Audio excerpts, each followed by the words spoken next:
Hello, everybody, and good evening. This is Joy.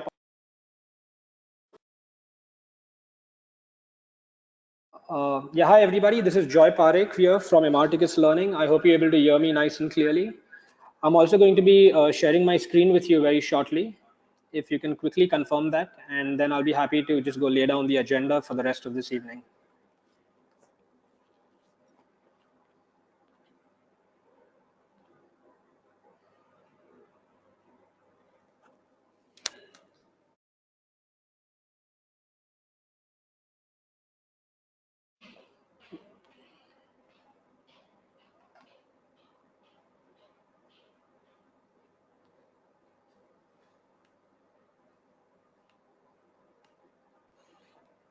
Right. So I believe you are now watching my screen. If you are able to watch and if you're able to see the screen, if you go if you guys could just quickly go to the chat box and go drop a message there. If you're able to see my screen and if you're able to hear me clearly. The chat box is on the bottom right section of the control panel on your screen. It'll be on the bottom right section.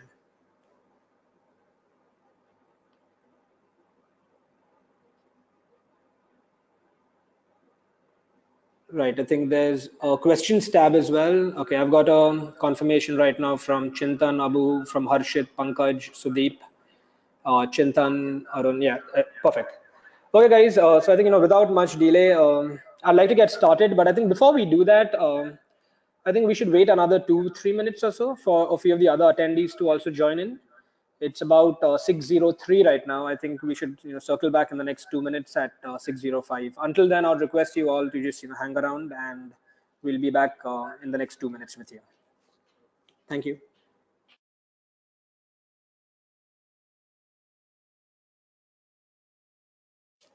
Also, apart from this, on the right hand side, you'll see one section called the handouts. Over there, we have also uploaded the brochure of one of our programs that we are doing with Rise Mumbai. It's on the Fintech Pro degree at Emarticus Learning. So if you guys want, feel free to go download the handout and just go through the brochure in the meanwhile. It might in fact help put this webinar into perspective for each of you. Thank you.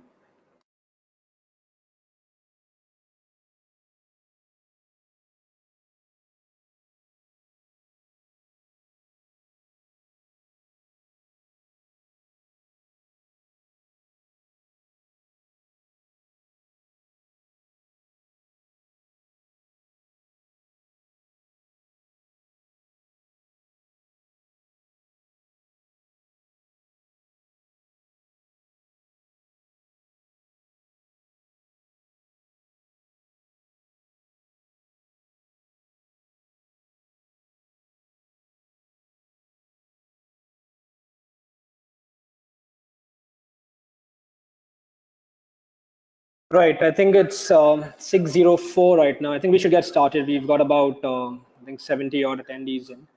So very quickly, before we move ahead, I'll just just go set the agenda for the rest of this evening. We have about an hour today, and in the next 1 hour or so, we'll like to quickly take you guys through what we are doing here at Emarticus Learning, and also obviously there's just partnership and the whole just collaboration that we have with Rise Mumbai. So very quickly, just to go set the agenda, I'll just go through the introductions first. I'll spend about maybe 5 to 10 minutes on that, followed by a quick roundup on what's happening right now in the fintech landscape. This will be done with Suniti, who's who's from Rise Mumbai. Followed by an introduction to the concept of pro degrees that we run here at Emarticus Learning, along with our managing director Nikhil. And then towards the end, I'll be happy to also just go share some highlights of this pro degree with each of you. And after that, if you have any questions along the way at the end of each of the sessions, feel free to ask us the questions in the question tab. We'll be happy to take them on for you. So, without much delay, I'll quickly go introduce Suniti Nanda, who is with us on this session right now. She has over 17 years of experience in the leadership, stakeholder management, as well as the program management verticals. She's worked and over here presently she is the director and the head of Rise Mumbai. To give you guys a sense of what Rise does, this is an incubator. It's an accelerator, which is created by Barclays. They have about 7 centers across the country, across the world, and they've also chosen Mumbai as one of like the posts where they have like where they have like a presence with Rise. She will be taking us through a few of these new initiatives that they're running along with Barclays, and then we'll also go share some thoughts with her later in terms of like the program that we're running here at Emarticus. To give you a little insight about Emarticus Learning, and I'll keep this slide for later on when Nikhil also speaks about the firm. We have exposure today in like the B2B space as well as the B2C space, where we do a lot of corporate trainings as well as retail programs. In terms of the sectors and the domains that we cater to, we do like a lot of programs today in like the financial services space as well as on the analytics front, where we train on like programs like R, SAS, Python, Hadoop, etc. Again, all these programs are like created and like delivered in like the classroom training environment, in the online training environment, as well as a combination of the two via like blended learning programs. To give you a background about Nikhil, he so in fact he began his career in the corporate finance division, with Lehman Brothers in New York, and then he moved to Bombay, where he set up like Lehman's India operations. He has over 16 years of experience, and he has co-founded and is the MD at Emarticus Learning. So with that background, I'll now hand over the access to Suniti, who will take us through like the fintech landscape and all the good work that they do at Rise Mumbai. Suniti, I will give you access shortly. Just a minute. Suniti, I've given you access to your computer, so you can go share your screen now.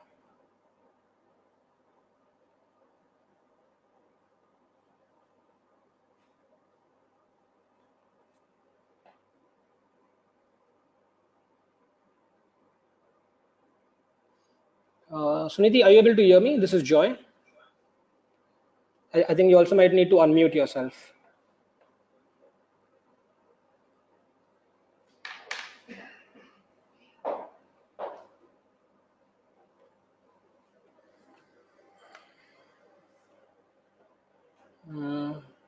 Suniti, are you able to hear me? If you could request you to quickly unmute yourself. Yeah, I think I can see your screen. Are you able to hear me now, sir? Yes, I'm able to hear you, nice and clear. All right. Right. So you're able to see my screen?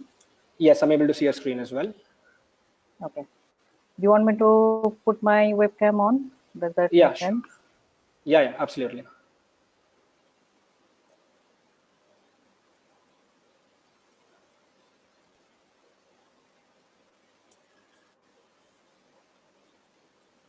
All right. While the camera is on, I think. Thank you, Joy, for the introduction. It's very kind of you to say those words. So, guys, I know this is a forum where I can't see you all, but I do see that like 84 attendees who are out there, and I think it will be good if you guys keep posting whether it's a question or like your point of view or anything that you want to share while we're taking you through the session, and then probably towards the end we can just pick a few of that. But then you writing will definitely help, because I can actually see that okay, what is that is in your mind there. So quickly, just to since it is all about giving a quick introduction on the fintech landscape, I'll just like start on like since I am from a bank, I work for Barclays. So I'll give you a quick background on what does like Barclays as a bank do, and why do like even I am here telling you about fintech. So Barclays is a bank. It's been there since last 327 years. So when I'm saying it's a 327 years old bank, what it has is lot of legacy. So all our technology, all our processes, everything is out there. Very robust framework that is out there. But then, are we happy with what we have? Is it enough to be relevant in this current environment? Probably not. So that's where this whole revolution that is actually coming through, where you will keep hearing about this terminology called fintech. So many people currently they uh, keep thinking about like what exactly is this fintech, is it something like that has come newly, is it something that is there to stay, uh, what is like my take on this, how does bank is impacted by this. So there are lot of thoughts around there, and the market is like wrapping it all around, and there's a like good way forward in there. So fintech is not new. So I am assuming like all of you who are listening to this webinar, either you are from a like technology background, or you have been associated with a bank in some format or the other. Some of you are working professionals. Some of you could be like studying somewhere. But no matter what, uh, each and every individual in the current market is aware that like what a bank is, what the financial services are. So the minimal thing is you must be having a savings bank account. You must have like dealt with the bank in some other format, might have taken a loan, and so on and so forth. There's so much stuff that is out there. So bank has been like doing all this stuff since all these years, and there had been like technology behind all this. So even like 20 years back, there was like the savings accounts that were created. People used to have their passbooks there, and people used to go there to withdraw their money. Even 20 years back, we used to transfer money from one person to other. Whether you talk about like investing in there, or you talk about like various advisory service, everything was there, like even like 20 years back, or before that. So technology was there. So any technology for financial services, which is actually fintech, has been there since all along. I mean, I'll not go like 100 years back kind of a time frame where it was a lot of it was manual, but technology has been there, and it has been supporting financial services since long. What is now changing in the current segment, why are we even talking about fintech right now, is the revolution that has actually come in the recent past. So the way we were dealing with customers, the expectation that customer had from a bank is changing very rapidly, and it is all happening by virtue of lot of latest technology that is on the field. Lot of you guys might be like Java professionals, worked in .NET, might have like worked in HTML and so on and so forth. But then, if you really look at what is disrupting the market, probably it is not that technology that is disrupting the market. There are a lot of like this like new set of technology that has actually come in play, and it is also like how it has been wrapped and how in what space they are disrupting. So that's the important aspect. So if you let's say we take an example of payment was there, payment is now, but then like if you think of it, now I mean, if you have to like really transfer money from one person to other, you can imagine like it is just a 1 second or 2 second job right now. You open your Paytm account, even you just like uh, transfer your money to somebody else. And I've just like taken the name of Paytm, but we know that like there are so many players, and you have like plenty of choices.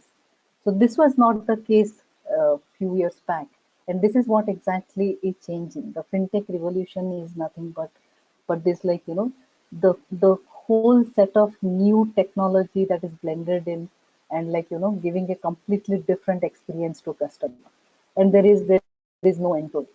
So because of this kind of a revolution, as of today, being a bank, I would say that like for us, the biggest competitors are not the bank. The biggest competitors are players like Facebook or players like Amazon that's there. So why are they become the competitor for a bank? Because they are able to innovate very rapidly. They are able to like bring in these new solutions, putting a wraparound on the like on the back of a lot of transactions, and they are able to communicate with customers in a much more faster way, and also like in such a way where customer feels more connected. So that is where, for any bank, for any financial services institute as of today, are very much cognizant about the adoption of fintech in our day-to-day processes. So you'll see in the slides like there are whether it is payment or investments, or it is deposits, lending, personal finance management. This is just a like indicative segment, so it's not just that these are the only segments that are impacted, but anything and everything that you pick up from banking, starting from like trade settlements to like purchasing a house, to your mutual funds, to your savings bank, anything and everything that you can think of in a financial services is actually looking at how we can adopt this like new set of technology and give a completely different experience to our customer base. And that is where fintech is so much popular right now. When I'm saying so much popular, at some point in time, it is like it's like a fad. But then there is also like a lot of work that has to be done, and it is not simple for sure. And there is a lot of it's not that like the fintechs can take over the banks. It is more around how the banks can join hands with the right fintechs, adopt the right set of technology, and at the end of the day, deliver the best possible solution to the customer. That is where fintech stands. So having said that, Hi. like, Sorry to interrupt, but would it be possible for you to just put your PPT in like the slideshow mode? It'd be easier for people to read it, slightly more legible. is it better? Are you able to see it now, Joy? Just a minute. No, I'm not able to see it as yet. Okay. So that's where probably the technology is still struggling. But yeah, I have put in. I hope it might take some time. Yeah, I think you can just hit F5. No, it is there. I have done a Okay. full mode. Oh yeah, I can see it now. Okay, It's okay. cool. I told you it's a lag. Okay. Sure, sure. No. Thank you.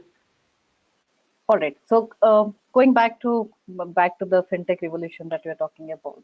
So I'll just like quickly let you know, like being a bank, being in Barclays, of course, like it's not that like we have done all along and we have innovated a lot. So it's a journey, it's a process, but it's we have realized that like fintech is the future, and that's the reason why we are investing heavily on collaborating with fintechs across the globe.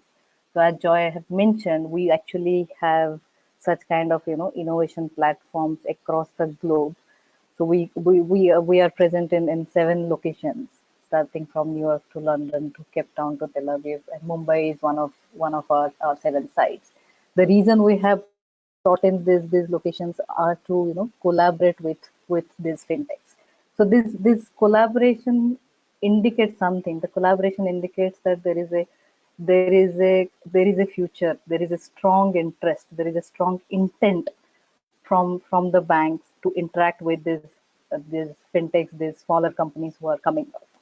And the way we actually look at uh, New York market is very mature. The kind of fintechs that are coming up are pretty mature. But when we come to India, it is in a stage where it is growing, and it is growing in a very faster pace. I mean, probably in 2017, if I'm not wrong, there are approximately 500 plus fintech companies are there, and a good percentage of that are actually able to survive for more than 2 plus years. And with the latest and the best of the policies that are coming on the board by the government, and the way all these different bodies are working towards, I'm sure like this journey is going to really be more enriching, and we'll be actually seeing that there will be many more such players. So having said that, I'll just pull up this slide where you will see like few of the fintechs.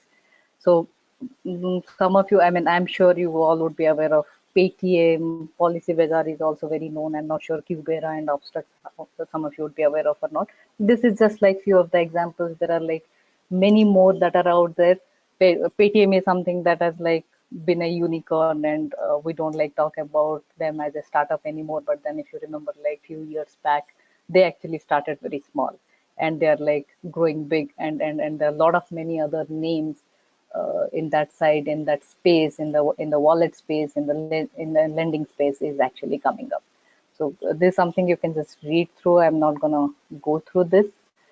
Uh, this is a slide which will give you a quick insight into the landscape that is there in India. Again, like this is just a like indicative landscape, and this is not the full picture of what is there in India, but this is just a indicative one. So if you look at there, mobile payments is what we're talking about when we're talking about Paytm. So there are so many number of startups that are out there who are really looking at how best we can provide the services to the customer and then get the benefit uh, for the customer in the best possible way. You'll also see a lot of things happening in the financial inclusion space, as you know, like uh, even though we have like so many banks, so many financial players in the market, there is a huge market that is out there. We still unbanked. There are like millions of people who do not even have a bank account as of today. So what I'm talking about is you go to the rural places. There are people who are out there who doesn't understand what that banking is. What that means is the market is still open. The market is still need to work on such kind of areas, such kind of segments, and for sure I know there are so many young minds who are actually looking at creating something for this financial in the direction of financial inclusion. And that's where when I'm saying that the future is looking very bright, because this market is really huge. And there are so many things that we can think of like there's like millions of people when they want to when they will have all their like bank accounts, when everything will be digital. What kind of a revolution we're actually thinking of? Each and every person that is out there, whether whether a person they're in the like remote bank, the way they are transacting, the way they are saving, all these things, when you take it back to the demonetization that has happened couple of years back, and then a lot of new things that have come through, starting from your UPI to the whatever NPCI is doing, and the GST and stuff. All these things, it kind of indicates that the base infrastructure, the base foundation is actually laid out, and it is laid out for future, and it is laid out in such a manner that people around that, in a sense, like you have your like Aadhaar infrastructure that is created, the UPA has been created. So as a fintech, you need not have to think of the base infrastructure. The whole work is around how do we take these APIs, wrap around it, and then work on a particular use case which will be more related to, let's say, financial inclusion kind of a thing. So it's more of like the whole of the policies and and lot of like government initiatives had been like targeted to create such kind of a avenue. On top of it, people can actually build, whether there's like new kind of apps, website, platforms, for the benefit of customers, to give a like completely different picture to the way we bank in this country. And it's not just like in India. Similar kind of a picture is there when it comes to like the global landscape.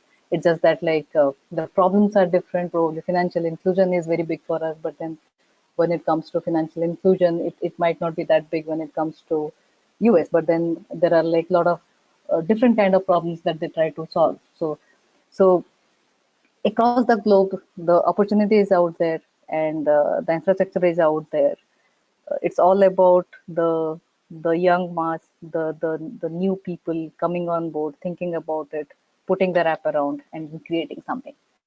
So I'll not like go through the whole set of it, but you can see like the credit score stuff that is there, remittance is there, bills recharge, card acceptance. Card is something I'm sure like a lot of you would be aware of, the kind of changes that is coming through. Earlier it used to be like those like huge big POS machines that used to be there, but nowadays you can see like in some of the restaurants they just have this like miniature where they can swipe in, and the card transaction is done. Even now these like mobile devices have come through. They can come to your doorstep, and you can swipe and take things forward. So that kind of gives a completely different landscape to the merchant ecosystem that is out there. Similarly, if you look at the credit scoring stuff, not sure like how many of you are aware of. So right now we do have like four credit bureaus sitting there in India. Like some time back, no one was bothered about whether you have paid the credit card bill on time or not. Probably there was a easy escape route, but then things have changed right now, and a lot of this like the way we are interacting with banks, getting captured, and the end there is a credit score that is getting built, and you kind of, each and every one of you has a like score assigned to it.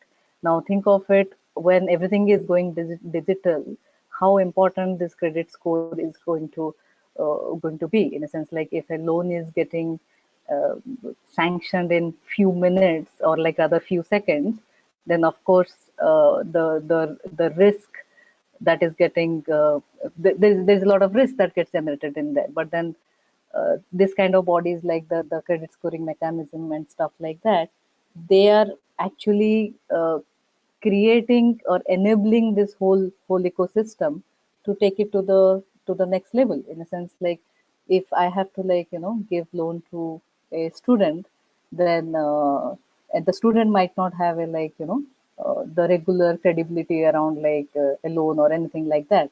But then right now, a lot of these fintechs are creating a score on the basis of a lot of other behaviors, in a sense, like uh, your Facebook data, or your, like, I mean, some of the things probably I should not share, but there is like a lot of alternate data that is out there which can be used for doing a, credit scoring kind of a thing.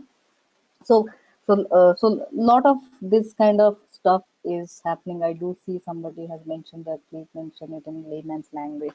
Okay. But yeah, I know, I probably there's a lot of like banking kind of a stuff that I'm talking about, and a lot of you might not be knowing banking to that extent.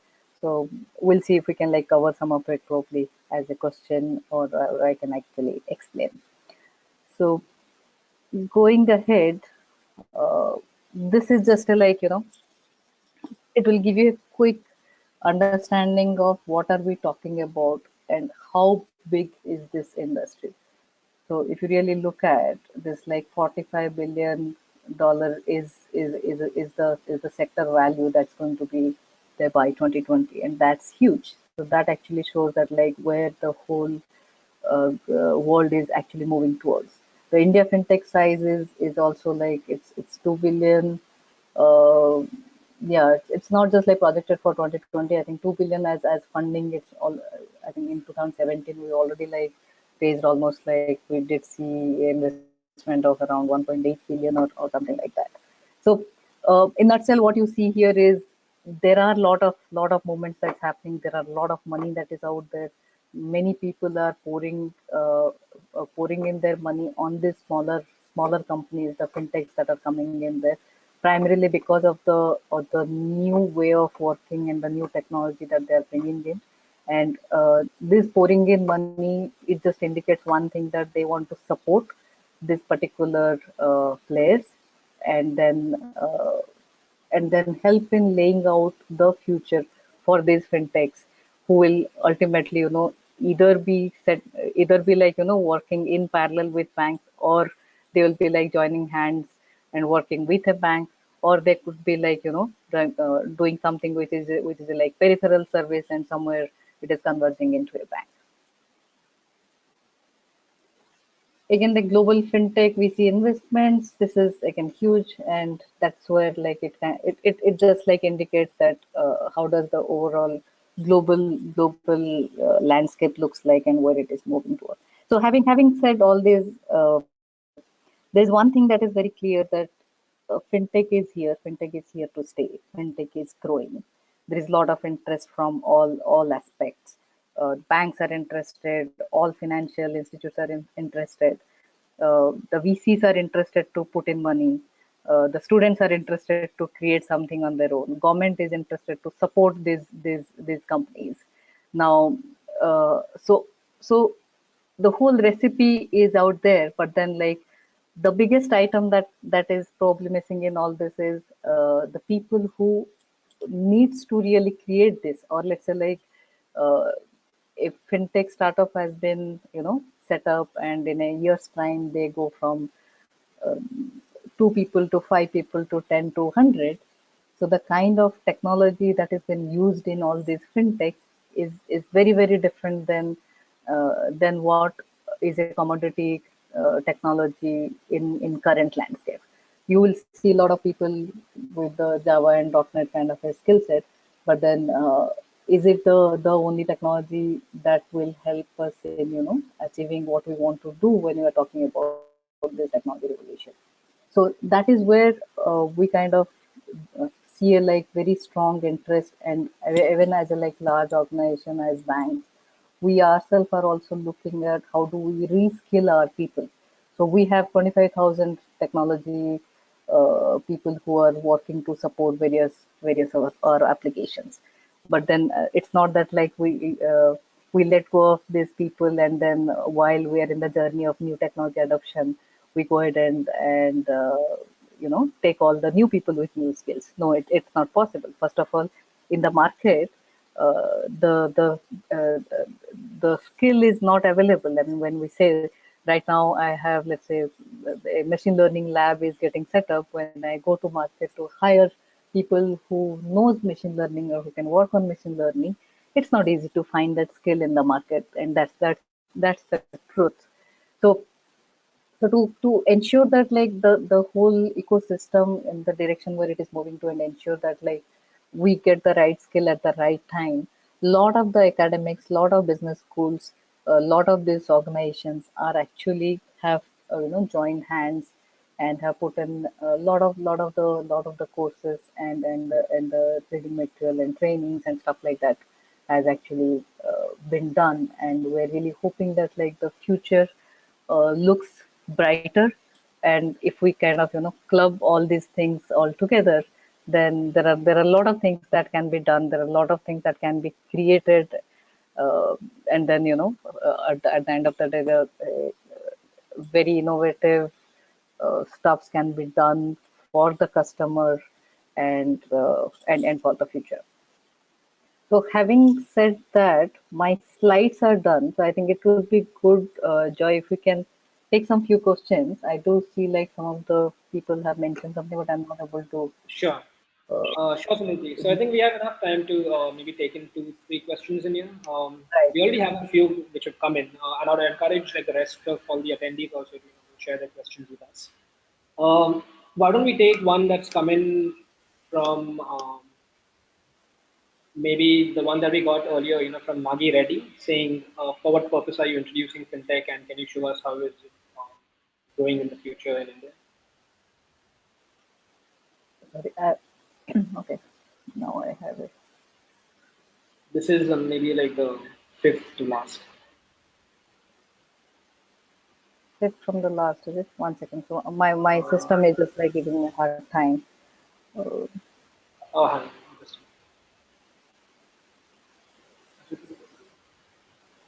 The question is, just a minute. Are you able to hear me right now, Sunil? yeah, I can hear you. Sure. So I think the questions around, why is, Barclays like investing all the time, money, effort behind like this fintech piece, and maybe like the roadmap for its future in India. Okay. So I think this is something I kind of was indicating while I was taking you through the session. So Barclays is a bank, and I think at the beginning I did mention that like what we have been there in the system since last 327 years. What I am trying to say is like think of the systems, the applications that have been there to support a lot of this banking are really legacy. We are sitting on even like infrastructure and then the technology which is like even 15 years old, 20 years old. When I'm saying a 20 years old application, it means think of the technology that has been used there, how like good, bad, ugly it would be. So when I'm saying that, uh, so this is a reality that we are sitting in. When I look out the market, we have a you can say the competition in the market is very high, and it is not just that we are competing with the banks. We are competing with players like Facebook, who have changed the whole uh, way of like doing business and interacting with customers. So the point is, I cannot like as a bank, I cannot just like just tweak it and make sure that like my systems can work completely differently, and I can just like implement new products and new programs just like that. That's not possible. So that is where like we really have to look at how can I adopt the new technology. So if I have to adopt new technology, either I have an option that like I scrap off everything and then like start it from the ground zero, which is not possible. And that is where we have to really look at let's say like let's take a piece, for example, the way we interact with customers. So there was a time when people used to, call the bank and wait for like this 5 minutes, 7 minutes to get something done. So now you might have seen in the current era of fintech, there are a lot of these bots that have come through. So these like chat services, whatever you see, these are like conversational bots that have come through. Now, if we provide such kind of like infrastructure where the customers can interact with the bank, then think of the satisfaction that actually a customer gets out of it. So what that means is, if we want to achieve or reach a level where the customers would like to stick to bank with us, then we have to innovate very fast. So to innovate very fast, I cannot, look at doing innovation only inside this four walls of the company. So that is where we really need to look out what is happening outside, and that is where we actually have invested to create these open innovation platforms where we kind of go out and see what's happening in the world, what are the new things that are out there, and how do we interact with them. And that's the whole point of like bringing that innovation inside the organization where we kind of benefit out of it. And of course, at the end of the day, if a startup has created a solution and if we are buying that solution, then it's a win-win proposition. So we are achieving what we want to achieve, and the startup is getting business from us. Correct. Great. Thank you for the response there, Suniti. So we've got a few other questions coming in, and like I think there's a sizable fraction there, where like the students have some questions regarding like the fintech program itself. So I would request you guys to just keep those on hold right now, because as a part of the agenda we'll just quickly go through this piece first, and then and then after that we'll go address these questions with regards to like the curriculum of the program in particular. I think we'll take one more quick question. There's one coming in from Selva Prakash, where she's asked like the role that data science plays today, and how relevant is it in fintech. So maybe if you can share your views on that question there, Suniti. This is the one from Selva, where she's asked us about the role of data science in fintech.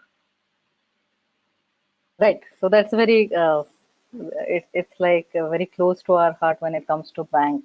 Uh, Data science is something that's very close to our heart. I mean, just to let you know, guys, data scientists are the people whom we pay the most. And what that means is, why are we paying so highly to these data scientists? We are desperately looking for, bringing something out from there. When I'm saying this, being a bank, what do we have? We have been there in the industry since long. There are like so many instruments that we operate on, and if we go back and see our databases, it is full of like we are sitting on like trillions of data. It is customer data, transaction data, anything and everything.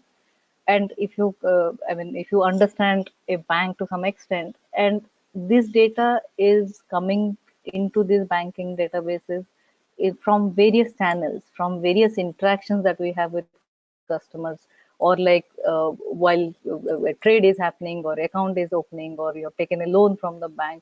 Just think of and imagine the kind of data that is out there.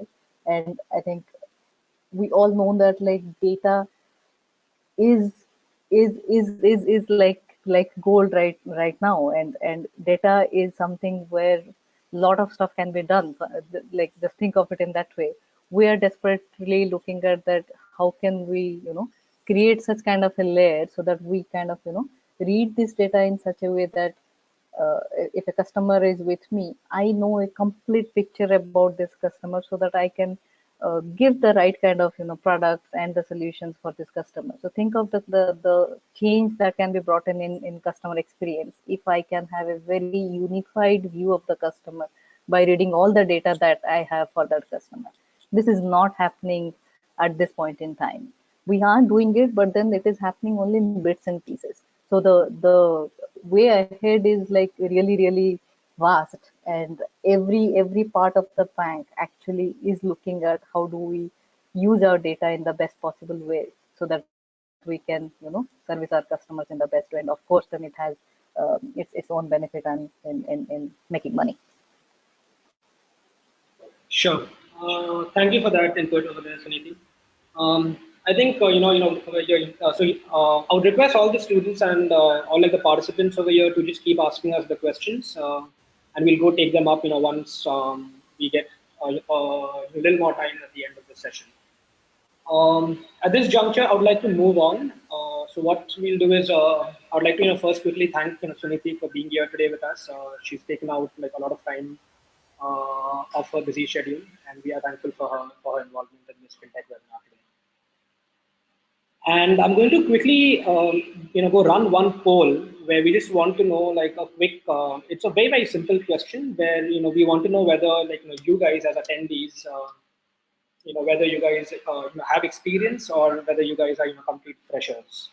I would request you guys to quickly vote, and then we'll move on to the next half of this webinar, which will be with Nikhil from Emarticus Learning. We have about 50% of you who have already voted. We'll keep it on for the next 10 to 15 seconds or so.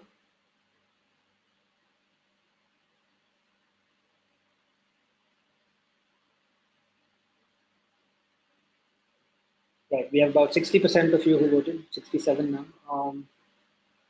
If you guys can just quickly, just go hit the radio buttons, I'll keep it open for the next 5 seconds. Right, we have about 3/4 of you who have now voted. So I'll go on with the next part and I'll close the poll. Thank you for your poll.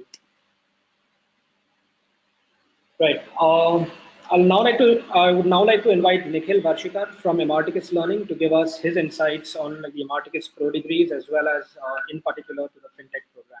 At the same time, I'd request all the participants to keep asking us the questions, and we'll pick up these questions at random. Thank you.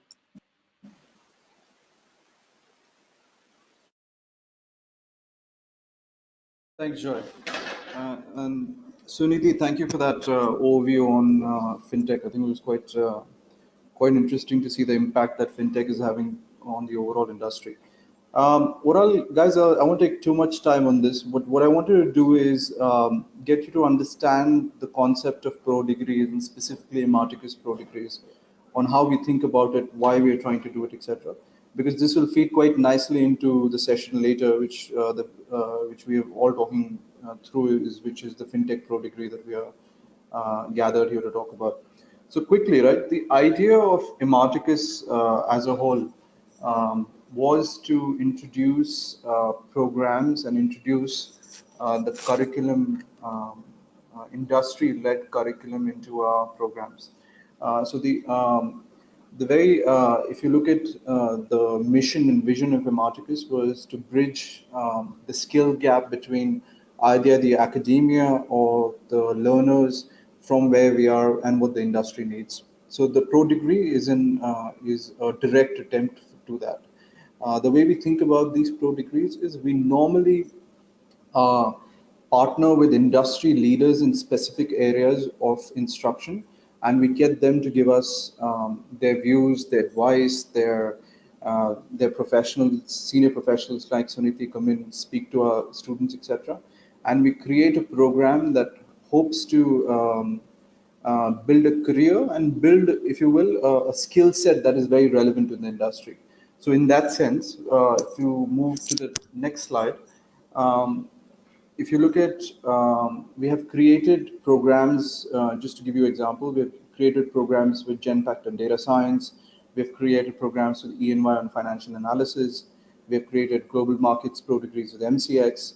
We are creating an IBM machine learning and big data pro degrees. So what the commonality between there is, and where all these brands and these large industry leaders come in, is they help us with curriculum design. They help us with guest lectures. They think through how this pro degree is going to be future proof over the next 1, 2, 3, 4 years, etc. And obviously they help us in some cases deliver the program also. So the way I want you to think about this is that it's a program in partnership, designed for you by the industry. I want to talk a little bit now, and then I'll hand it over to Joy about the pro degree, the FinTech pro degree. And Suniti, feel free to jump in. One, we are extremely excited to do this with Barclays and with Rise with Barclays. They have been at the forefront of, as Suniti mentioned earlier, that Barclays, as we all know, is a huge, huge bank. And they've been at the forefront of thinking about how FinTech and how technology within finance is going to change the finance world, change the consumer experience, and frankly, change how products are delivered to the end client. So in that sense, they are the perfect partner. They already the Rise platform is years old, and while people were just thinking about fintech as a buzzword, they had already gone and established the Rise platform, which acts as an accelerator and a co-working space for startups from all over Bombay and all over the world to actually come in and collaborate on cutting edge fintech technologies. So inherently, in that sense, they are the industry leader for the fintech domain. What we have gone back and thought about is how do we simplify fintech to from an end consumer perspective. A lot of the questions that I was seeing earlier was people asking, well, I'm an IT professional or I'm a finance professional. How is this relevant to me? How is it going to help my career? The way I think about this pro degree is designed for people to get inside fintech or get a exposure into the fintech world, either from finance world or either from the technology world. We are able to make this program agnostic to your background, either be a coding background or a programming. I think different people will get different things from this program. So as we design these programs, we have clearly chosen four. By the way, there is a whole eight, there can be at least 7, 8 of them, but we have four technologies: blockchain, robotic, machine learning, and advanced analytics. And within that, what we have said is, look, we are not going to make you experts in specific areas, but we want to give you enough exposure to the technology platform, to the use cases, and more importantly, in the finance specific industry, what is happening today in these areas, to give you enough exposure so that you can apply that to either your current job or to your future job, or frankly, become also a fintech entrepreneur. So that's how we thought about this program. In terms of delivery, we said, look, this program is not only taught by finance Emarticus trainers, but it's also at least the case-driven methodology will be very, very key at this. And we will use Barclays Rise and their leadership and their expertise to help deliver the program. So that's a little bit about the program. Slide number 9, I won't walk you through it overall, but this gives you a good bird's eye view on what this program is about. And Joy is going to go into a little bit of detail across these areas. But as what you see is that the first part of it is the finance primer, or the fintech primer. Again, here goes back to it. We don't assume finance knowledge. So for people who are from non-finance background and just IT background, they can come in and look at the finance and fintech primer. People from finance primer will have a decent bit of technologies. We have broken up those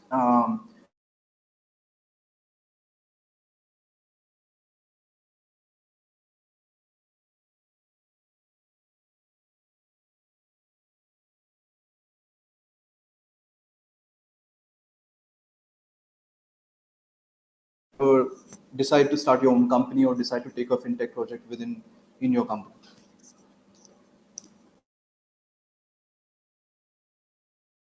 Yeah, I think Joy, I'll hand it over back to you from a deep dive perspective. Sure. Sure. Sure. So I think, again, before we move into like the details of the program, we'll just open up the session for maybe 1 or 2 questions from some of our students here. If you can quickly have a look at the questions as well, if you would like to pick any one of them up. I think we've got about 30, 40 questions right now.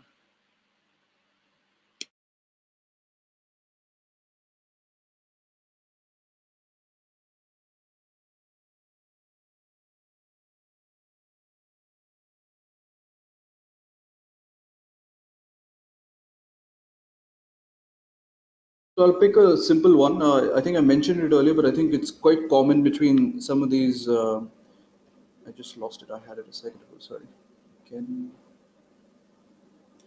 I think it says, can someone without programming languages exposure get into fintech? Sorry, I'm paraphrasing because I've lost the question, but I think that was the intent of the question. And the answer, like I said, is yes. The idea of this of fintech as a broad piece, and is that the idea is that finance and technology are coming together to deliver a better product, to deliver a better experience, etc. So we are looking in the fintech arena, we are looking for finance professionals and we are looking for technology professionals. More and more, and Suniti mentioned this earlier, as years have gone by, I think the integration of the finance domain and technology domain has become more and more integrated. And today they have to work together to deliver that end experience, the end product, etc., etc. So it is absolutely imperative to get both sets of skills, finance and IT, together, and hopefully create a program or create a learning intervention that brings it together, and so that you can add more value to the end consumer end, or the end product as such.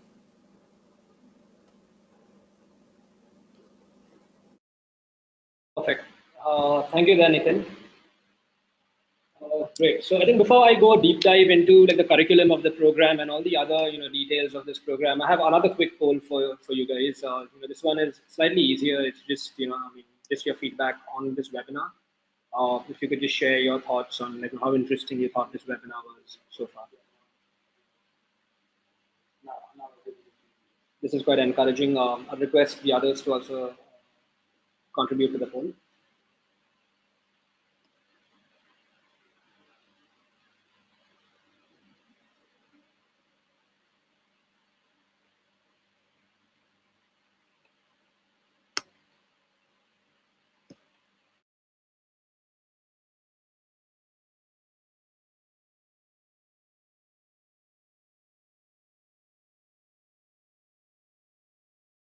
Okay, I'll keep it open for another 5 minutes or 5 seconds or so, 5, 6 seconds.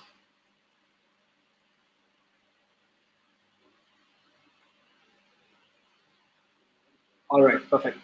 I'd like to thank you all for your contribution in the poll, and I'll now like to spend another maybe 5 to 10 minutes on like the details of the program from the viewpoint of the curriculum, obviously, and then we'll also look at some of the other value adds that you get as a part of this fintech pro degree. After that, of course, along the way, if you all have more questions or if you have any more specific questions with regards to this batch in particular, I'll also be happy to take those on. Right, so I'll share my screen if you're able to confirm that shortly. Just 1 minute.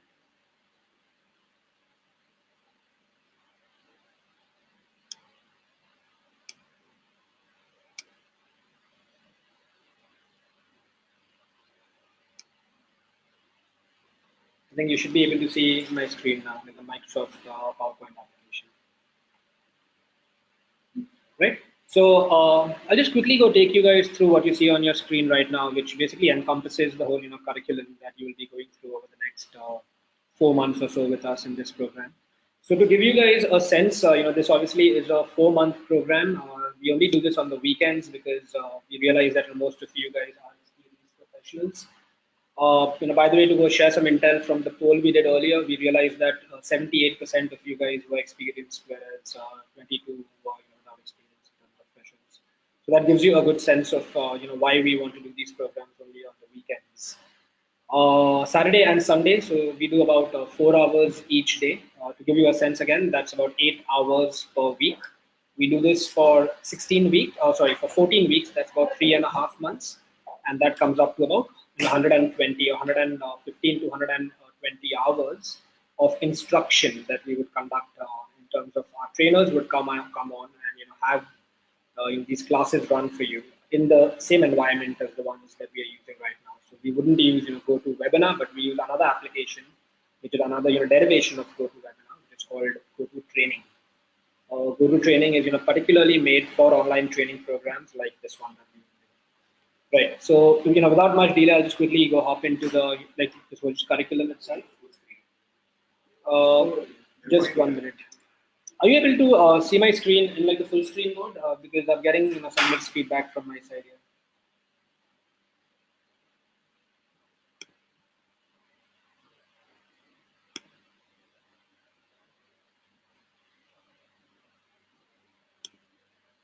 All right. So I'll assume we okay. I've got a few responses on the chat box as well. Okay. That's fine. Now, the other thing that I want to quickly take you guys through is like the curriculum, as we mentioned earlier. So, just yeah. So, in terms of the curriculum, I'll get started with like the basics in terms of your first maybe 3 to 4 weeks. We'll take you through like the two primers, where we get started with finance primer. Again, this is essential for those of you who maybe come from a technology background or from like a non-finance background. We obviously will take you through something which is important from like the fintech perspective. So concepts on like lending as well as the payments like infrastructures that we have both in India and outside is something that we will be covering as a part of like the primer in finance. The second primer that we will want to take with you is on the fintech landscape. Again, to do with what's going on today in the Indian fintech market, as well as what are like a few of like, the good practices which go on in like the fintech landscape across the world. And then we move into what we call like the core piece of this program. Again, this is broken into 4 different sections, as you can see on the screen. We get started with the basics of a blockchain. Blockchain basically forms like the backbone of everything you do in the fintech space today. The whole idea of blockchain was to move away from intermediaries like banks and like other organizations and try to create an infrastructure or like an information highway which basically does not have any kind of obstacles. Once you have the infrastructure in place, then you can have applications like cryptocurrency that can sit on a blockchain. So which is what gave rise to the Bitcoin. Again, this is a term which I think we all are pretty used to nowadays. We keep hearing about people becoming millionaires overnight because of some smart investments in Bitcoins back in the day. So we obviously give you a little more exposure to each of these concepts, and we'll go walk you through all the details there. One important piece here that I would like to speak about is towards like the latter half over here that you see, you have the concept of Ethereum, which is basically like the framework that you would use either on an open or like a public blockchain or like a private blockchain. The other things that we'll go through are like the smart contracts and how do they sit on blockchains or hyperledgers. These are all applications and like the tools that you would use to understand like, the whole concept of blockchain better. We obviously also have a whole layer of the implementation side where we look at how can these kind of technologies be implemented today to make it real.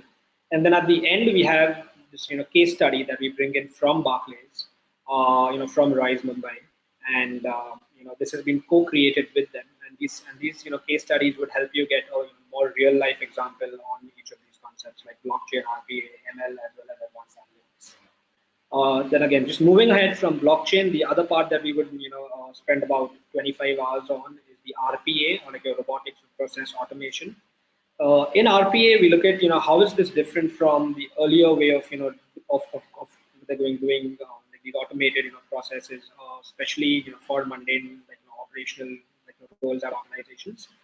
The tool that we use in RPA is called UI path. It's not mentioned over here, but the UI path is one of the applications or the tools which we use to actually go process the whole RPA examples on.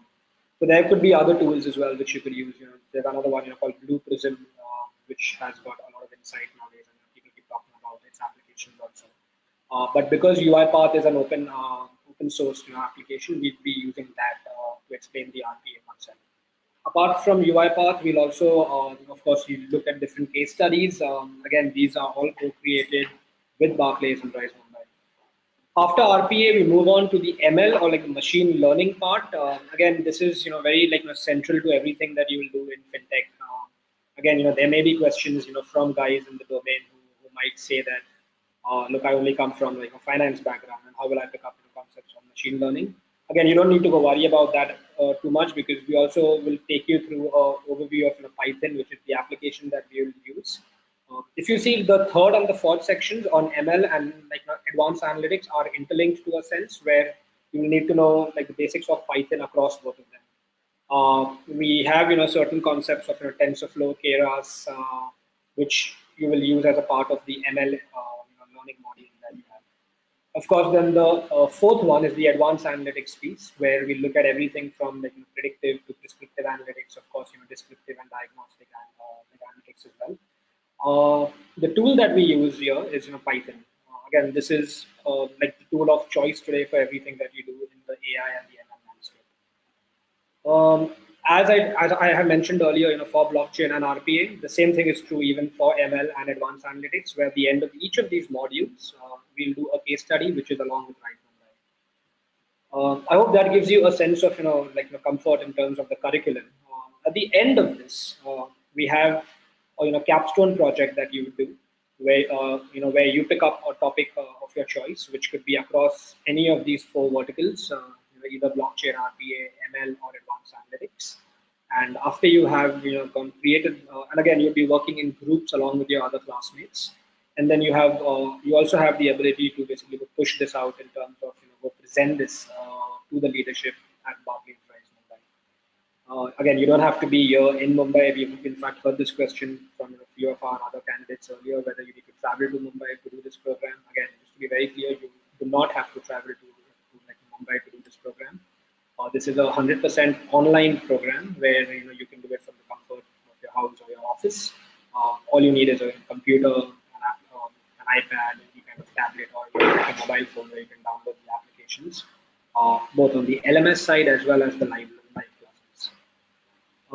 Are there any other questions with regards to the curriculum? I mean, I know there are a few of them I'm looking at right now in terms of the eligibility of the program, how much would be the CTC for freshers. Again, all these are, I wouldn't want to go into each of them individually. I think we have in excess of 50 questions now. Maybe I'll just, try to find a common thread between all the questions and just see if there's anything in common and try to answer those. One or two questions are coming around with regards to how much stats and maths do I need to know to do this program. So again, do you need to be of this thing, right? Analytical background? Yes, I think you need to, because yes, you can be from the domain, but I think both, right, banking and technology, both. The only common point there is the fact that you are analytically driven. So even so again, coming from an IT background or even from domain, I think you should be okay, because ultimately, what this is where the two of them meet. So at Fintech, and in fact in this curriculum, as you can see, we have these primers in place, exactly for that reason. Where if you come from the technology side and you feel that you don't know enough about the financial services side, maybe on lending or even the payment side, and if you need to just go upskill yourself slightly on that, we have the primers, which is exactly for that purpose. In terms of the applications that we use, again today, most of these things are based on the open source technology. So as I mentioned, even UiPath that we would use for RPA is also based on an open source platform. Even Ethereum, which is the backbone or the infrastructure that will actually go support everything you do on blockchain, is also an open source platform. So is Python. So it helps. And there's a lot of reading material in that sense. So even if you come from the finance background and you're slightly new into analytics, you don't need to really worry about it. I'll move on to the next slide, which has an overview of the coverage that we'll be going through as a part of this curriculum. I think this you already get a sense of, because we've already gone through the last slide where I've taken you through a week-on-week breakup. But to give you a sense, you spend most of your time around these tools that we've been speaking about. So everything from blockchain to robotics to that's the interesting RPA to ML and AI, as well as the last one that we're doing with you is on advanced analytics. I'll move on to the next slide. Right, now with respect to the case studies, I think the whole idea behind this program was to make it very real, right? Because you don't want to do program, or you don't want to undertake a program where you're not able to put your practice or your your whole just theory into practice. So the whole idea over here was to sit across the table with Rise and come up with these case studies where you actually get to go test whatever you've learned from an implementation standpoint. So as you can see on the screen, we have quite a few different case studies that you'll be running, all the way from social media analytics to running blockchain implementations, RPA maybe for a securities firm, where you work on some operational mandates that they will have, and how can you use RPA to maybe optimize that better. In terms of the capstone project, we look at certain. So if you see the process on the right hand side of the screen, you pick fintech domain that excites you. So again, if you look at it, if you were to make like a flow chart over here, you'll have like your finance primer at the beginning, then you'll have the fintech primer, and then you go split into four parts, which is in each of these tools that we spoke about and the applications of it, and then you come back towards the end where you do your capstone project. So again, you have like the liberty over here to choose the topic that you would like, and then of course you will go perform the analysis of that firm, of that model, and then you get the chance to go present that to the leadership at Rise. The other thing that I would like to also go include at this point is we have an opportunity for each of you where you can do a 2 month paid internship at Rise Mumbai. You need to make a payment of 50,000 rupees over and above like the existing course fee of 1 lakh rupees, and this gives you like the ability where you can go share your insights with the team at Rise Mumbai, and of course in turn gain from like the whole ecosystem that they've developed there of everybody from trainers to other startups, and maybe learn on the go. The criteria to apply for this, for this experience at Rise Mumbai is you need to complete the program, and you obviously need to be able to commit anywhere between 20 to 30 hours per week over the 2 month period. If you need any more details, we'll be happy to address any of the queries on this. Again, to give you guys sense of the program, in like the handouts section of this webinar, you can download the program brochure. This basically goes encapsulates everything that we've already spoken about today, both from Suniti and from Nikhil. It has all the details with regards to the curriculum. It has the details with regards to this hands-on experience or the internship that I've just spoken about, and you also get access to all the other USPs that this program brings in. Is there any other question that you guys have which we have not addressed until now?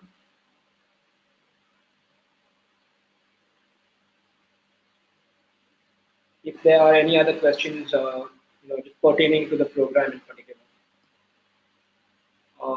what languages will be covered in blockchain, job guarantee from the side, how much money to invest in. So I'm just going to go through a few of the questions very quickly. I'm not going to address like individual questions here, but in terms of how much money and time do we need to invest, this one is from Amit.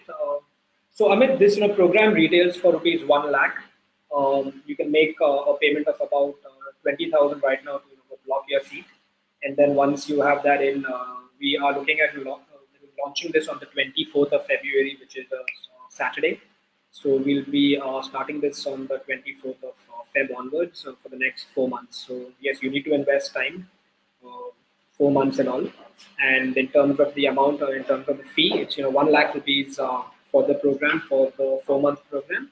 And then you have the optional internship at the end of that. So for whatever reason, if you feel that you would like to go ahead with the internship also after doing this program, you always have the ability to do that.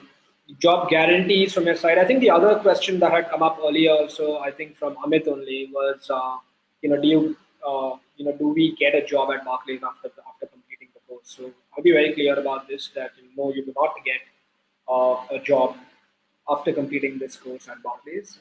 So what they're helping us with is obviously defining the curriculum, because they understand this landscape better than most other people, especially better than us who are like academic partners. So what we've done is we've gone tied up with Rise Mumbai to define the curriculum. What is it that we would like to push out there as a part of the curriculum, and they'll also help us to go train certain elements of the curriculum. But you will not be getting a job at Barclays or Rise Mumbai at the end of this. The idea is to obviously give you guys a lot of exposure. We also will help to basically go build up your candidature in terms of we do placement. Sorry, like we have this concept where we help you with your career. We do like placement assistance with you, where we will do everything from like look at your CV. We'll help you with certain points on your resume building. We obviously will conduct these mock interviews with you as well, to give you a sense of what is it that you might experience in an interview for a role on fintech. I think because fintech as an industry or like function is very nascent, right? So you wouldn't have that much exposure to say that what are the kind of questions that may come your way. If you go compare it to something like marketing or sales as a role or HR, you know exactly what kind of questions might come your way. But in particular, because this industry is so nascent and so new, it might make sense for you to be a part of these courses. Also, for like the career assistance that we provide. Um, Mayank has a question saying, for people who stay far away, can they attend the program online? Via webinar? Yeah, so Mayank, I'm in fact happy you have asked this question, because let me just go set it, over there into perspective for all of you. This is an online program, which means you do not need to travel anywhere.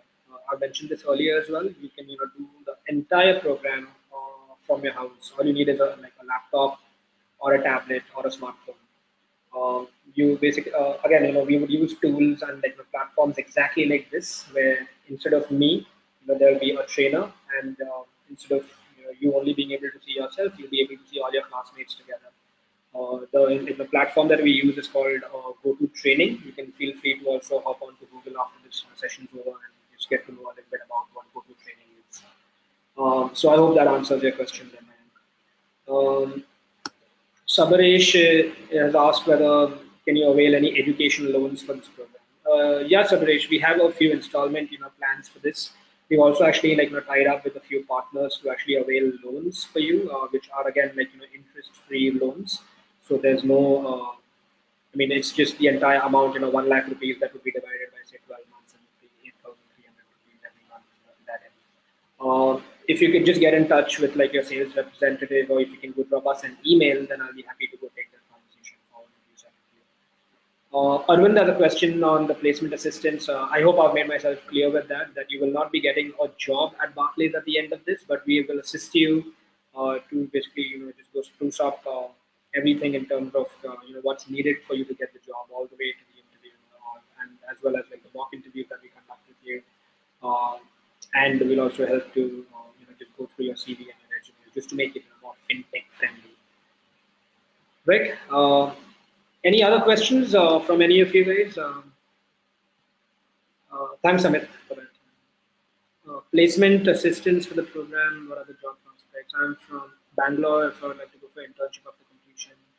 Sudeep Saha, yes, I know you're from Bangalore, as you said, but if you would like to do the internship after completion of the training, then you will have to come to Mumbai, because the office is in Lower Parel at the Indiabuls complex, and unfortunately, well, I'm sure they'll have one in Bangalore soon, but for the time being, they only have centers, 7 RISE centers across the world, if I'm not mistaken. There's one in Cape Town, in London, in New York, Tel Aviv, in Mumbai, in like Manchester, etc. So for the time being, yes, if you were to do the internship, then you would be expected to come to work. Sessions will be recorded. Parul Chaturvedi, yes, like all like these sessions that we do with you will also be recorded. So for whatever reason, if you are like say unable to attend, one particular class, unlike a physical classroom where you obviously lost, that class, here you have here you have the access to again, get that. Or you can go watch the videos on YouTube, where the whole class will be recorded and we upload it into YouTube with like a private setting or like a privacy setting where only you get access to it, so you can't share it with anybody else. But all the sessions will be recorded, and if you have missed out on a certain weekend for whatever reason, you have the ability to go on, hop onto YouTube, and get a sense of all these questions. Certification provided by any regulatory body. Sabaresh, again, this is in partnership with RISE Mumbai. I don't think there's anybody bigger in the fintech landscape today. So, in terms of like the certification, obviously this will be like a co-branded certificate that you'll get, from Imarticus Learning as the training providers, as well as from Barclays, who are like the knowledge partners here with us essentially. Fees, Rahul, this is for 1 lakh rupees, as I mentioned earlier. But to go block your seat, you only need to pay up rupees 20,000 upfront, and then we have different plans that you can be a part of, all the way from like 100% like interest fee, interest free fee financing to like different installment packages. If you can get in touch with your sales representatives, I'm sure they'll be happy to reach out to you in the next steps. Eligibility criteria for the program, Shweta Krishna, no, we don't have any form of eligibility criteria for the program, but we do have the eligibility criteria for the internship that you would like to do after the program. Of course, which you can see on the screen. You need to successfully complete this program with a 60% grade, and of course, at the end of that, you could be eligible For this program, we open to both like the fresher community as well as like the experienced community. I think what would help you a lot are these primers. If you see at the part of the curriculum that we had mentioned, it's also there in like the handouts.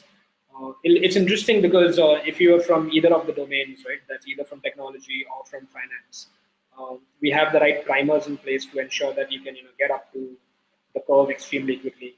So as such, I wouldn't really say there's an eligibility criteria for the program, but again, you need to be like slightly analytical as a person to be able to absorb what's going on. Arvind, a couple of questions from you. How do you shift into fintech? What is the transition path? Coming from an IT background, how do you shift, etc.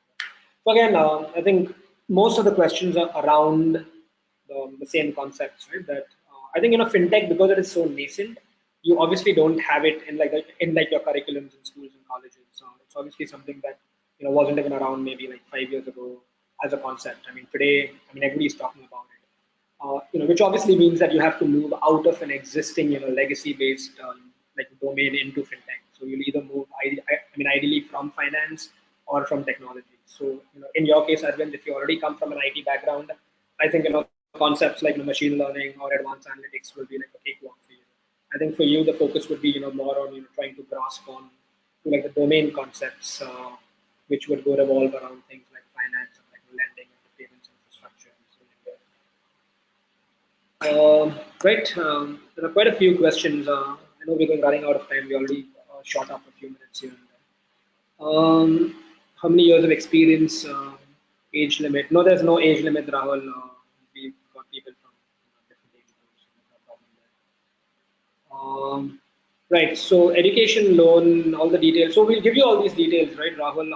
I'm just going to go quickly, put up one poll, which is if any of you guys are interested in this program, and in case you would like an MRTK representative to reach out to you. Of course, we can keep having this dialogue, but I know that we're already like short on time. I would request you guys to maybe just give us your inputs, and if you would like, somebody from our team to reach out to you with the next steps on how we can do this program, or if you have any queries around like the curriculum or like any of the or any of like the mechanics of the program, I'll be happy to get somebody from my team to reach out to you. And alternatively, if you would like to go continue this conversation with me personally, I'll be happy to get on a phone call with like each of you individually. I think we've got half of you guys have already voted. If I can ask the others to also quickly put their thoughts in. The question that we're voting on is, whether you would want an MRTK's representative to reach out to you to give you more details about the ongoing program. To give you a sense, again, we are launching like our new batch on the 24th of Feb, which is in the next 2 weeks or so, 2 to 3 weeks. So I think that gives you a good runway to also go prepare yourselves in the background, should you wish to do this program with us. Right, I have all the votes I need in, so I'll close this poll. And I would like to thank each of you for being a part of this webinar today. I'd like to thank Suniti once again, who has spent quite a lot of her time today with us. I'd also like to quickly thank Nikhil from the MRTK's learning team, who was also here with us on the webinar earlier. And I'd like to thank all 120 plus of you who have made it to the as attendees for the webinar today. I know there are a few questions which are still unanswered. We will try our best to reach out to all of you guys individually. But in the meanwhile, we'll see if we can get back to you guys in via our representatives, who of course 2/3 of you have asked for it. So we'll get somebody from our team to reach out to you. Should any of you feel that or at least want to say reach out to us, I'm just going to go drop an email ID in the chat box for all of you. It's called elearning@mrtickets.com. I've just put it in the chat box. If you can just go send out an email there to with regards to any of your queries about this webinar or about this program in particular, then I'll make sure that I personally respond to each of your emails, maybe in the next day or so. So if you can just go drop a note with regards to your questions, I'll be happy to get back to you. Rahul, this is Joy Parekh, and I am the program manager at MRTK's Learning. for this fintech program. So that's to answer your question. Thanks a lot for that, Sabaresh, Arun, Rahul, and Ajay. Okay, so with that, I would like to I'd like to go thank you guys for being part of this, and we look forward to hosting you at our inaugural fintech program, which will launch on the 24th of February. Thank you all.